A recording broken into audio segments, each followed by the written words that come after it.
전문가들과 함께 돈이 되는 이야기를 나눠보는 머니머니 시즌2. 안녕하세요. 저는 머니머니 진행을 맡은 조선일보 윤진호 기자입니다. 거시경제 전문가이신 오건영 신한은행 팀장님을 모셨습니다. 안녕하세요. 네, 안녕하세요. 머니머니 시청자분 중에 팀장님을 모르시는 분은 없을 것 같습니다. 네. 그렇지만 좀 짧게 인사 부탁드립니다. 네, 안녕하세요. 신한은행의 오건영 팀장입니다. 불러주셔서 진심으로 영광이고요. 열심히 노력하겠습니다. 감사합니다. 네, 오늘은 오 팀장님과 함께 막바지까지 온 금리 인상, 네. 연말 경제는 어디로 갈까라는 주제로 이야기를 나눠보려고 합니다. 요즘 외신을 보면 미국 연준 인사들 사이에서 금리 인상을 끝내겠다는 의미로 해석할 수 있는 발언들이 좀 많이 나오고 있는 것 같습니다. 네네. 그러면 이제 미국 연준도 물가를 비롯해서 각종 경제 지표들이 안정됐다고 보고 있는 건가요? 네, 일단 물가는 어느 정도 안정이 됐다라는 데 대해서는 공감을 하고 있는 것 같은데요. 물가가 그러니까 뭐하고 비슷하냐면 되게 이제 몸이 안 좋은 사람이 증세가 한동안 아팠다가 이게 증세가 많이 완화가 된 거죠. 근데 꽤 많이 완화된 거하고 완치됐다는 건 다르지 않습니까? 근데 이제 모두가 공감하는 건 그래도 심각했을 때보다는 많이 완화가 됐어. 이제 이렇게 생각을 하는 거죠. 근데 여기에 대해서 이제 그럼 됐어. 완화가 됐으니까 조만간 완치될 거니까 이제 치료 안 해도 돼. 이렇게 생각하는 사람들이 있을 수 있고 아니야. 완치되는 걸 확인해야 돼. 이렇게 생각하는 사람들이 있을 수 있겠죠. 그럼 어느 쪽이 맞을까? 그래서 사실 보면은 여기서 만약 잘못하면은 다시 재발할 수도 있어. 이제 이런 생각들을 하죠. 그 비용이 어마어마하게 들어갈 수 있지 않습니까? 그래서 이제 지금 현재 패턴은 이렇게 되는 것 같아요. 연준 내에도 매파하고 비둘기파가 있습니다. 그래서 연준 내에도 매파와 비둘기파가 있는데 매파는 금리를 더 올리는 걸 좋아하는 사람들이고 비둘기파는 금리를 더 이상 올리지 않는 걸 좋아하는 사람들입니다. 그러면 보세요. 매파 같은 경우는 어떤 얘기를 하고 있냐면 지금이 금리가 높다 얘기를 하지만 지금 미국 금리가 5.25에서 5.5거든요. 이거 높은데 이게 진짜 높은 거냐 이제 이렇게 질문을 던질 수가 있죠. 무슨 얘기냐면 5.5면 높지 이제 이렇게 생각이 될 수 있는데 옛날에 이만큼 높은 적이 없었고 이게 2000년 이후에 처음으로 가장 높거든요. 근데 그 높다는 걸 단순히 숫자만 보면서 오니까 높지 이게 아니라 무언가 그 높다는 기준을 잡아보자는 거죠. 그래서 이제 매파들이 얘기하는 건 뭐냐면 이런 겁니다. 중립금리라는 게 있어요. 이게 어려운 개념이긴 한데 그냥 다른 것보다도 모두가 원하는 금리인 게 이 중립금리가 되면 물가가 더 이상 오르지도 않고 떨어지지도 않아요. 아주 아름다운 금리입니다. 그래서 물도 온도가 너무너무 아주 아름다운 온도인 거죠. 근데 이제 이 온도가 있는데 이걸 누구도 알 수는 없죠. 그 금리가 얼마인지는. 다만 한 가지 확실한 건 뭐냐면 이 중립금리보다 높으면 지금의 금리가 그럼 이걸 긴축적이라고 해요. 그럼 중립금리는 물가가 오르지도 않고 내리지도 않게 해놓은 건데 이거보다 금리가 높으면 당연히 긴축적이니까 물가를 찍어 누르겠죠. 그래서 지금의 금리가 만약 긴축적인 금리라면 물가가 빠르게 내려가게 될 겁니다. 그죠? 근데 만약 중립금리가 아니라면 중립금리보다 높지 않다면 물가가 내려갈 수가 없겠죠. 근데 지금 보니까 문제가 하나 있어요. 미국의 소비자 물가지수가 빠르게 하락을 하다가 9%에서 3%까지 이 상승률이 빠르게 떨어지다가 갑자기 3.2로 꼬리를 말아 올린 거예요. 9에서 3까지 계속 내려오다가 지난달에 3.2로 꼬리를 말았고 다음 달도 예측치가 나오고 있는데 3.5는 넘어갈 것 같대요. 그러면 계속 내려오다가 꼬리를 말아 올린 거지 않습니까? 그러면 우리는 긴축적인 금리라고 하면 물가가 더 안정이 돼야 되는데 안정이 되지 않고 꼬리를 말아 올리고 있잖아요. 그럼 이게 긴축적인가? 이 질문을 던질 수 있죠. 두 번째는 긴축적이면 당연히 성장률이 둔화가 돼야 되지 않습니까? 근데 미국의 성장률이 굉장히 탄탄하고요. 실업률이 반세계 최저입니다. 그러면 이게 미국의 경기가 둔화됐다고 얘기할 방법이 전혀 없는 거잖아요. 그러면 성장도 탄탄해, 물가도 높아? 그러면 이게 긴축적인 금리냐라는 데 대해서는 퀘스천 마크를 던지는 게 매파들의 주장이에요. 그래서 매파들은 뭐라고 하냐면 숫자가 5.5라는 숫자가 높아 보이지만 실제로 긴축적인 게 아니야. 왜냐하면 지금의 체질이 훨씬 예전보다 강해졌기 때문에 긴축적이라고 할 수 없어. 그러니 금리를 더 올립시다. 이렇게 얘기를 하는 게 매파입니다. 그리고 비둘기파가 있는데 비둘기파는 뭐라고 하냐면 오케이 다 동의합니다. 근데 이런 게 있습니다. 금리를 인상한다고 해서 그 다음날 바로 효과가 나타나는 게 아니라 금리 인상을 약을 먹어도 약을 한 알 두 알을 먹어도 이게 바로 효과가 나타나는 게 아니라 조금 시차가 있어야 시간이 지나야 이 약이 몸에 퍼지면서 효과가 나타나잖아요. 근데 두 알을 먹었는데 바로 기침이 안 그쳐요. 근데 또 두 알 먹고 안 그치니까 또 두 알 먹고 이러면 기침약을 한 30알, 40알을 먹으면 그럼 사람이 쓰러지겠죠. 똑같다는 얘기죠. 금리 인상도 하고 난 다음에 시간을 두고 봐야 되는데 그 효과를 실제 그걸 바라보지 않고 계속 올리면 되겠냐. 그래서 이제 비둘기파에서 하는 얘기는 뭐냐면 지금까지 올린 것도 충분하다. 제 생각에 더 올릴 필요는 없을 것 같다. 일단 이게 효과가 나타나는 걸 보고 효과가 안 나타나면 그때 올려도 늦지 않다라고 얘기하는 게 비둘기파 입장입니다. 그래서 매파와 비둘기파가 이렇게 충돌하고 있거든요. 그래서 둘 다 어떤 얘기냐면 지금 현재 물가가 안정되고 있는데 아직도 게임이 끝나지 않았다. 인플레이션이 끝나지 않았다는 데에선 공감해요. 네. 성장 탄탄한다는 거 둘 다 공감합니다. 근데 여기에 대한 처방이 매파는 금리를 올리자. 비둘기파는 아니다. 천천히 두고 보자. 필요하면 올리자라고 둘의 의견이 갈라지고 있는 겁니다. 그럼 여기서 이제 어떤 결론을 낼 수가 있냐면 금리 인상이 끝났다. 금리 인상이 끝났다는 게 아니라 물가가 안정된 걸 좀 봤는데 여기서 추가로 안정되는지를 좀 보도록 하고 그럼 추가로 안정되는 걸 본 다음에 만약에 물가가 쉽게 안 잡히고 계속 꼬리말을 올리면 이때는 추가 금리 인상의 가능성을 열어놔야겠죠. 그래서 연준 위원들이 대충 다 온 건 같은데 다들 하는 얘기야. 대충 다 온 거는 같은데 일단 물가가 어떻게 되는지를 매번 금리 인상 회의 이전마다 라이브로 바라보자. 그 얘기는 뭐냐면 라이브란 얘기는 그때그때 들어오는 지표들을 보면서 그때 현실감 있게 판단을 하자. 미리 정하지 말자. 이렇게 얘기를 한 겁니다. 그래서 금리 인상이 거의 끝났다라는 뉘앙스는 던져주고 있지만 아직 완전히 끝났다라고 얘기하기는 굉장히 어려운 상황이다. 이렇게 정리하면 되겠죠. 말씀하신 것처럼 이제 제롬 파월 의장 최근 발언도 보면은 애매모호하게 말을 네, 하는 그렇죠. 것 같더라고요. 네네. 그럼 이제 연말까지 그럼 금리를 몇 번 더 올릴 가능성이 있을까요? 굉장히 좀 어려운 질문이신데요. 지금 이제 일단 한다면 연말까지는 한 번 정도는 더 인상할 수 있는 가능성은 열려 있다고 봐요. 왜 그러냐면 첫 번째는 이 매파와 비둘기파가 충돌을 하게 되잖아요. 비둘기파는 기다리자, 매파는 올리자. 그러면 이 둘이 합치게 되면 절충점이 어디서 찾아지냐면 천천히 올리자가 될 수 있습니다. 데이터를 보면서. 그러면 천천히 올리는 방식이 어떻게 되냐면 작년에는 75bp씩 0.75%씩 금리를 팍팍팍팍 올렸거든요. 네. 그러다가 0.5% 인상으로 속도를 좀 줄였어요. 그러다 올해 초부터는 0.25% 인상으로 속도를 더 줄였습니다. 그런데 그 다음에 이제 어떻게 하냐면 0.125%로 올릴 수가 없으니까 이제 두 번의 FOMC에서 한 번을 올리는 거죠. 그래서 두 번에 한 번씩 이렇게 이제 올려가는 겁니다. 그래서 6월 달에는 금리 인상을 멈췄고 7월 달에 금리를 인상했죠. 그러면 9월 달에는 금리 인상할 확률이 사실 거의 만약에 더 올리더라도 없겠죠. 지금 이제 남아있는 게 9월, 11월, 12월의 회의거든요. 그러면 9월 달에는 인상하지 않는다고 치고 만약에 11월에 인상을 하더라도 12월에는 어차피 만약에 그 다음에 추가 인상이 나오더라도 12월에는 안 하고 쉬어서 가겠죠. 그러면 말씀드릴 수 있는 건 연말까지 봤을 때는 한 차례의 추가 인상 가능성은 열려 있다는 겁니다. 근데 다만 여기서 이제 우리가 뭘 봐야 되냐면 11월 달이잖아요. 네. 11월 초에 하거든요. 그러면 10월 달까지 물가를 갖다가 그렇죠. 이제 9월 달까지 물가를 확인할 수가 있습니다. 그 데이터들이 어떻게 나오는지 이게 1번.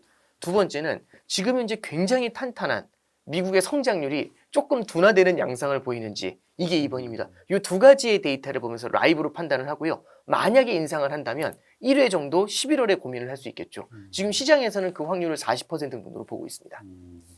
그럼 이제 미국이 이렇게 금리를 올리는 동안 한국은행은 좀 금리를 동결해 왔잖아요. 네네네. 그러다 보니까 이제 한미 금리 차가 역대 최대 수준으로 벌어졌는데 이론적으로는 이렇게 되면은 한국의 자본 유출 우려가 좀 제기가 되는데 네네. 아직까지 그런 모습이 좀 나타나고 있는 것 같지는 않고 네네. 이렇게 한미 금리 차가 이렇게 벌어졌을 때 우리 경제에 좀 미칠 수 있는 영향은 어떤 것들이 있을까요? 네, 일단 말씀해 주셨던 것처럼 자본 유출이 일어나는 게 가장 큰 문제가 될 수가 있어요. 자본 유출이 일어난다는 얘기는 우리나라에 있는 자산을 팔고 그렇게 받은 원화를 팔고 달러를 사서 나가거든요. 네. 그럼 원화를 대량으로 팔고 달러를 대량으로 사는 과정에서 달러가 굉장히 큰 강세를 보이게 됩니다. 그럼 원달러 환율이 튀어 올라가게 되겠죠. 네. 작년에 1,450원 보셨던 것처럼 네. 환율이 그렇게 급등을 하게 되면은 문제는 뭐냐면 우리나라 수입 물가가 높아져요.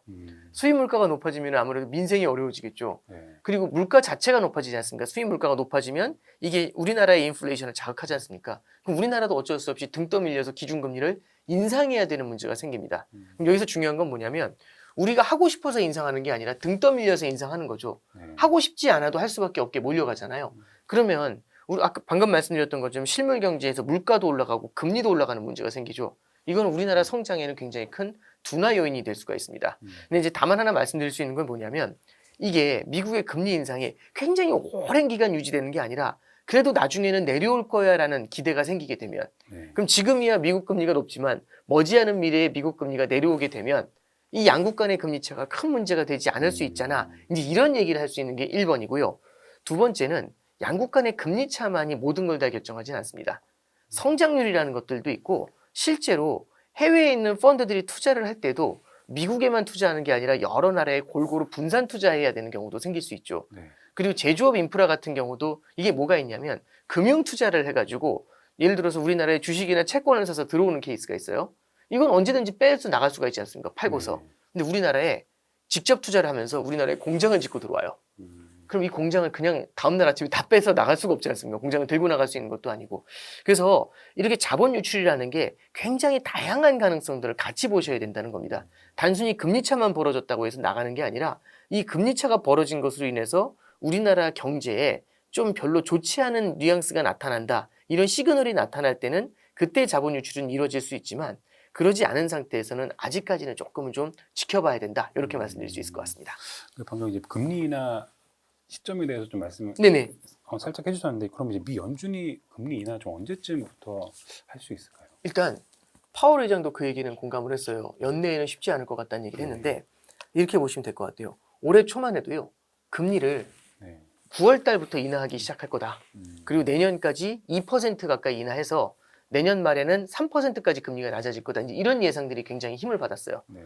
그러면 미국하고 우리나라하고 금리 차가 벌어져 있어도 결국에는 올해 9월부터 낮춰가지고 빠르게 낮출 거라면 미리 이걸 땡겨서 반영할 거지 않습니까? 시장에서는. 어차피 금리 낮아질 건데. 그래서 미국 금리가 우리나라 금리보다 높음에도 불구하고 환율이 1,300원 밑에서 놀았던 거죠. 근데 지금 분위기는 뭐냐면 아닌가 봐라고 하는 거죠. 왜냐하면 생각보다 물가가 또 안정되는 속도가 느려요. 그다음에 미국의 경제가 여전히 뜨거워요. 그러면 내려갔었던 금리가 인하될 거라고 생각했었던 생각하고 미리 내려갔었던 환율이 아니네 하면서 튀어 올라가는 일이 벌어지게 되거든요. 그래서 최근에 보면 환율이 다시 한번 밀려 올라와 있지 않습니까? 지금 이 말씀 드리는 이유는 시장에서 기대가 조금은 좀 희석됐다는 건데 시장에서는 원래 올해 9월부터 금리 인하 생각을 했다가 이게 계속 미뤄지고 있습니다. 지금 현재 시장에서 바라보는 기대감은 언제로 보고 있냐면 내년 5월 첫 금리 인하가 시작이 되고 내년 말까지 4.5 정도까지 금리가 인하되지 않겠어? 이제 이렇게 예상하고 있죠. 그러면 지금보다 한 1% 정도 낮아질 거를 생각을 하고 있습니다. 근데 그건 시장의 기대고요. 항상 시장의 기대보다는 중앙은행이 조금 더 늦게 움직이는 경향이 좀 나타나는 것 같아요. 왜냐하면 이 인플레이션에서 이 고금리에서 빨리 벗어나고 싶은 게 시장이거든요. 그럼 사람이 너무너무 애타게 원하면 최대한 빨리 이루어지길 바라잖아요. 네.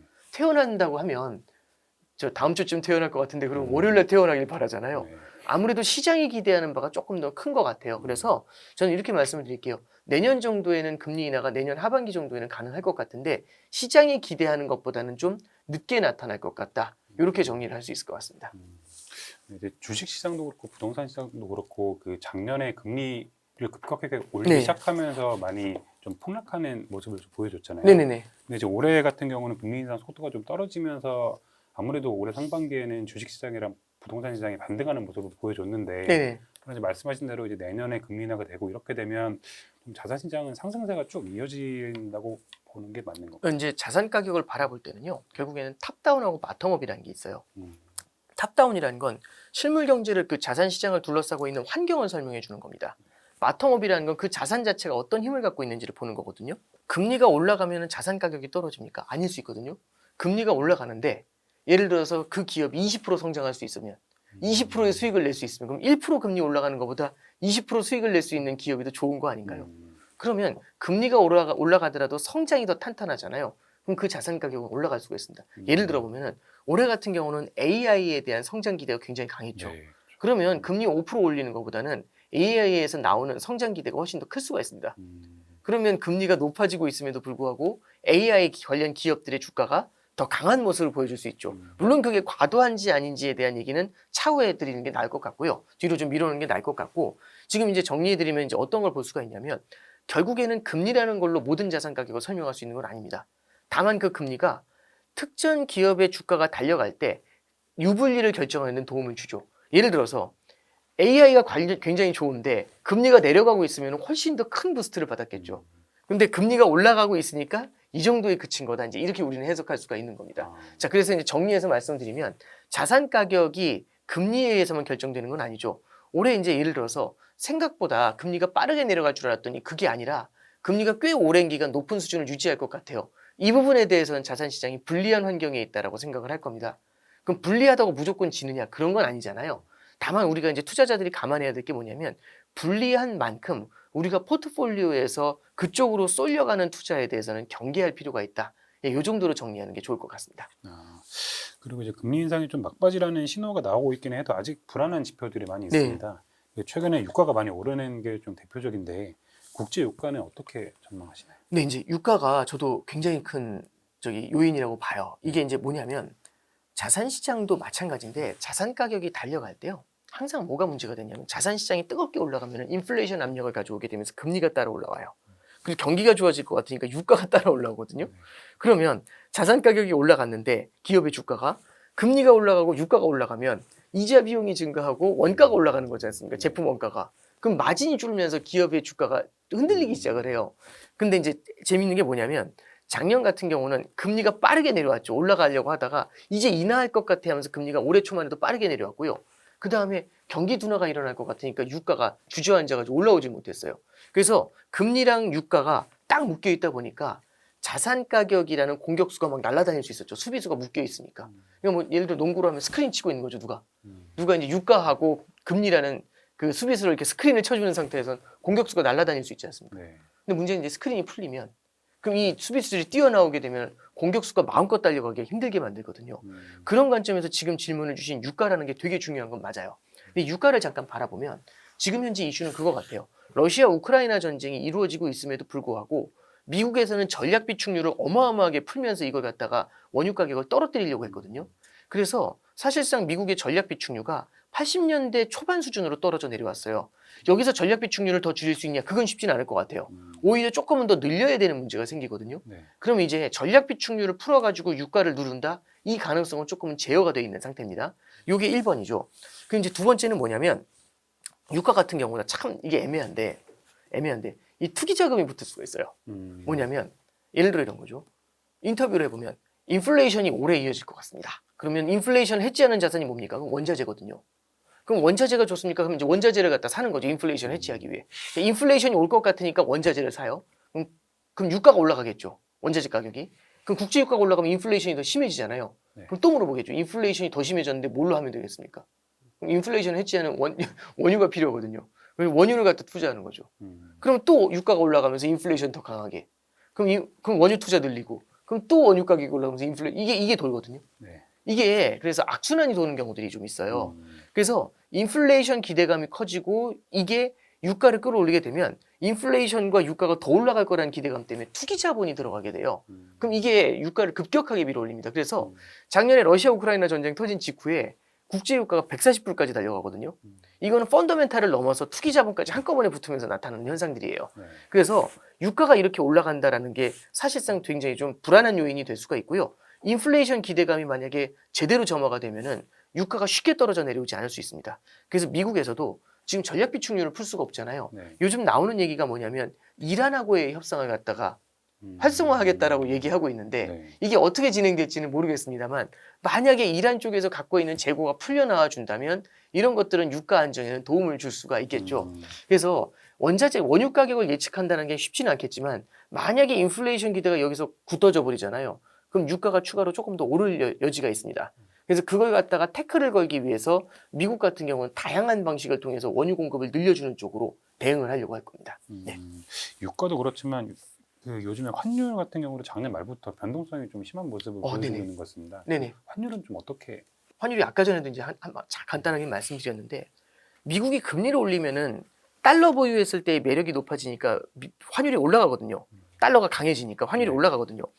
근데 이제 지금은 좀 이상한 게 작년에 1,450원까지 올라갔던 환율이 금리가 더 올라갔음에도 불구하고 많이 내려와 있거든요. 이게 뭘로 설명할 수 있냐? 왜냐하면 지금은 금리가 올라가지만 머지않은 미래에 금리를 내릴 것 같아요. 라는 기대가 생기면 환율이 미리 내려와서 기다릴 수가 있습니다. 그래서 쫙 미리 내려와가지고 이게 올해 그래서 1,300원 밑으로 내려와서 막 1,250원, 1,210원 이렇게도 내려갔거든요. 네. 근데 이제 문제는 뭐냐면 우리는 금리가 인하될 거라고 생각하고 미리 액션을 취한 거잖아요. 근데 금리가 생각보다 인하되는 속도가 느릴 것 같아요. 한참 있어야 된답니다. 네. 그러니까 예를 들어 이런 거죠. 주식을 사는데 무슨 호재가 있을 것 같아서 주식을 사요. 호재가 나온 다음에 사면 안 되지 않습니까? 네. 그래서 나오기 전이니까 미리 샀는데 호재가 생각보다 늦게 나온대요. 그럼 초조해지는 거지 않습니까? 그러면 환율이 어떻게 되냐면 미국이 금리 인하를 빨리 할 것 같아요 라고 하면 환율이 쫙 미리 내려왔다가 아니라는데요? 그럼 튀는 거죠. 아니요 다시 한대요. 아니라는데요? 한대요. 아니라는데요? 이렇게 버벅버벅 움직일 수가 있죠. 이런 거 어려운 말로 변동성이 확대된다고 합니다. 왜 그러냐면 시장에서는 빨리 인하해 주길 기다리고요. 연준에서는 그 인하하려는 기대보다는 늦게 가려고 하죠. 네. 그러면 이 둘 사이에 괴리가 생기는 거고 그때마다 시장에 대해서 시장이 연준에 대해서 시장이 실망을 하잖아요. 네. 그럼 기대했다 실망하고 기대했다 실망하고 그래서 당분간은 환율의 변동성이 되게 높은 그런 흐름이 좀 이어지게 되지 않을까 그렇게 생각을 하고요. 이 둘 간의 괴리가 좁혀지는 게 올해 4분기 말 정도 될 것 같아요. 그럼 그때부터는 좀 방향성을 잡게 될 텐데 그때는 이제 우리나라 만약 무역 수지가 흑자 기조를 이어가게 된다라면은 중국 경기가 회복이 되고 네. 그럼 그때는 원달러 환율이 아주 완만한 속도로 좀 하락하는 그 정도로 좀 기대를 할 수 있지 않을까 그렇게 생각을 합니다. 아, 그럼 이제 투자자들 입장에서 가장 궁금한 질문일 텐데 네네. 이제 올해 가을 겨울에 네. 좀 투자해 볼 만한 자산 어떤 것들이 좀 있을까요? 저는 이제 기본적으로 네. 무엇을 투자하라는 개념보다도 요 개념으로 말씀드릴게요. 그러니까 요즘 같은 경우가 이제 특히 쏠림이 되게 강한 것 같아요. 네. 특정 오를 것 같은 종목들, 예를 들어서 미국 같은 경우는 S&P 500 지수가 500개의 기업으로 구성이 돼 있는데 7개 주식이 나머지 493개를 한꺼번에 끌어당기거든요. 그래서 7개로 계속 몰리는 경향이 있어요. 그럼 사람들이 어떤 생각이 드냐면 7개만 오르나 봐 하면서 안 오른 493개를 계속 팔면서 7개로 모이거든요. 그럼 안 오른 493개는 계속 떨어집니다. 오른 적도 없는데 계속 빠지는 거죠. 이런 것들이 이제 하나의 쏠림 같은 거거든요. 네. 그래서 저는 첫 번째로 꼭 말씀드리고 싶은 게 무엇을 투자하냐보다도 무언가 투자 대상, 너무 핫한 것에 너무 많이 몰려가는 것에 대해서 우리가 좀 경계를 해보자. 네. 이제 이게 1번이 되는 거고요. 두 번째는 이 말씀을 드리고 싶어요. 지금 인플레이션에 대한 두려움이 굉장히 커질 수가 있거든요. 네. 예상하지 못하는 두려움이 생길 수가 있습니다. 물론 그럴 수도 있지만 그러지 않을 수도 있죠. 미래가 어떻게 되는지 알 수가 없으니까 우리는 분산 투자라는 걸 하는 겁니다. 예를 들어서 국면이 크게 바뀔 때는 시장에서도 일시적인 긴장감이 나타날 수가 있거든요. 이럴 때는 우리가 안전자산을 일정 수준을 확보하고 가는 게 되게 필요한 것 같아요. 그럼 글로벌리 우리가 안전자산으로 둘 수 있는 게 뭐가 있냐? 달러 같은 경우도 적립식으로 조금씩 모아놓으면 포트폴리오를 방어해주는 보험의 역할을 해줄 수도 있거든요. 그리고 또 하나는 미국의 성장이 둔화된다? 이랬을 때는 금 가격이 뛰는 경향들이 좀 있습니다. 그래서 당장 금이랑 달러가 뛴다가 아니라 이런 형태의 시나리오가 현실화될 수도 있으니까 그런 자산들도 조금씩은 좀 담아가는 전략들 이런 게 우리가 좀 필요하지 않겠는가. 그래서 보통 많이 주식이라든지 예금이라든지 많이 가지고 계시지만 달러 자산이라든지 아니면 금과 같은 대체 자산들 이런 거는 많이 보유하지 못하시는 경우들이 많아요. 그래서 이렇게 포트폴리오를 좀 넓게 깔아가시는 전략 1번, 넓게 깔아가는데 쏠리지 않도록 하시는 거 이게 2번인 것 같습니다. 아, 네. 감사합니다. 예, 지금까지 경제 전망에 대해 말씀해 주신 오건영 신한은행 팀장님께 감사드립니다. 네, 감사합니다.